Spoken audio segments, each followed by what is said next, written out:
خدای من. هی مارکوس چطوری؟ میدونی چیه، من خیلی استرس دارم. یه مشکل خطرناکی پیش اومده رابرت.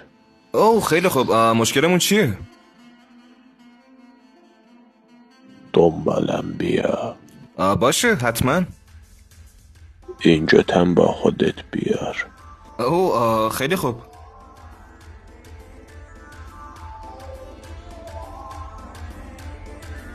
خب مشکلمون چیه؟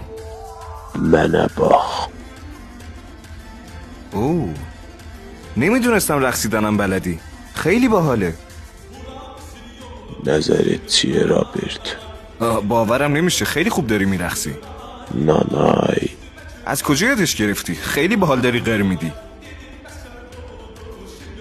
چی شد؟ چرا واسدی؟ نکن از من ناراحت شدی؟ حرف بدی زدم؟ رابرت جتمه باخما. هی چی؟ باور کن من به اونجا نگاه نمی‌کردم.